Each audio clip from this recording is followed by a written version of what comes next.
Good morning, good evening. জানি না কি বলবো, কিন্তু এটা ছিল অনেক সকালবেলার একটা ব্লগ। আর অনেক পুরনো ব্লগ ভিডিও করে রাখি, কিন্তু এখন একটুকু সময় পাই না যে এডিটিং করব। মানে একটুকু সময় নেই। যাই হোক, অনেক কষ্ট করে এটা এডিটিং করতে বসেছিলাম।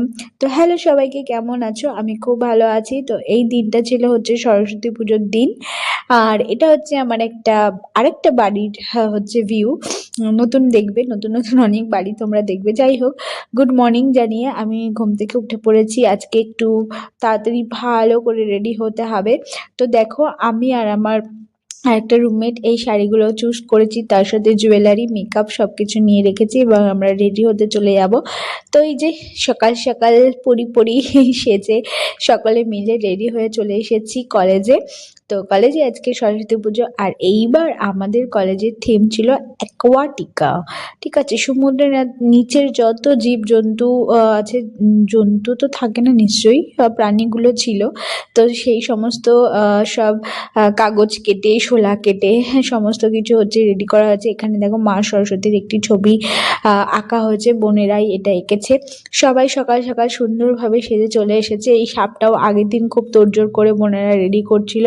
এখানে দেখো ঝিনুকের মধ্যে মুক্তো আছে, মানে এভরিথিং যা যা হচ্ছে জলের নিচে থাকে সমস্ত কিছুই ওরা অ্যারেঞ্জ করেছিল। অক্টোপাস থেকে শুরু করে, মাছ থেকে শুরু করে সমস্ত কিছুটাই কিন্তু হাতে আঁকা নিজেদের। তো সুস্বাগতম সবাইকে আমাদের কলেজের সরস্বতী পুজোতে। জানি অনেকদিন আগে পুজো চলে গেছে, তবুও একটু দেখো, ভালো লাগলে লাইক করো। যাই হোক, এবার আমরা প্রসাদ খাওয়ার জন্য লাইনে দাঁড়িয়ে পড়েছি। আমাদের হচ্ছে first year, second year, GNM এরকম করে করে এক একটা লাইনে, যাতে সবাই প্রসাদ পায়, তো সেইভাবে অ্যারেঞ্জমেন্ট করা হয়েছিল। তো সব আমরা প্রসাদ নিয়ে নিয়েছি, খেয়ে নিয়েছি। আর এটা ছিল আমাদের কলেজের পাশে যে আমাদেরই হসপিটাল রয়েছে, তো সেখানকার সরস্বতী পুজোতে আমরা একটু গিয়েছিলাম, মাকে দর্শন করলাম। ওখানের হচ্ছে সাজানো সব কিছু একটু ছবি তুললাম। দেখে টেকে আমাদের কলেজে জানো তো হচ্ছে প্রোগ্রাম হয় সরস্বতী পুজোর দিন। তো এটা হচ্ছে আমাদেরই একটা ম্যাডামের হচ্ছে মেয়ে।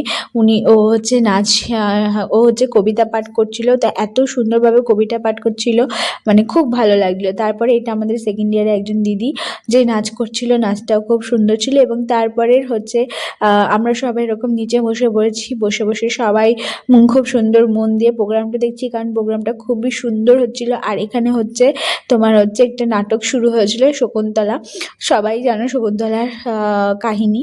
তো সেটাকেই হচ্ছে একটা হচ্ছে নৃত্যনাট্যের মাধ্যমে এটা আমাদের ছোট বোনেরা মানে আমাদের সামনে তুলে ধরেছিল। তো নাটকটা বিশেষ করে খুবই মনোরঞ্জন ছিল। আমরা খুব মন দিয়ে দেখছিলাম, হাসি ঠাট্টা সব মিলেমিশে একাকার হয়ে গেছিলো। তো লাস্ট পর্যন্ত তাদের মিল হয়ে গেল। তো তারপরে হচ্ছে একটা ডান্স দিয়ে আমাদের প্রোগ্রামটা শেষ হলো। তো এরাও ছিল বোন, মানে ছোট বোনেরা। তো এরা দুজন নাচের মাধ্যমে আমাদের প্রোগ্রামটা শেষ হলো। পরের দিন এটা হচ্ছে যজ্ঞের একটা সিন দেখাচ্ছি, মানে তখন তোলা হয়নি। তো পরে গিয়ে দেখলাম যে যজ্ঞ শেষ হয়ে গেছে। আর এবার পরের দিন হচ্ছে দধিকর্মা।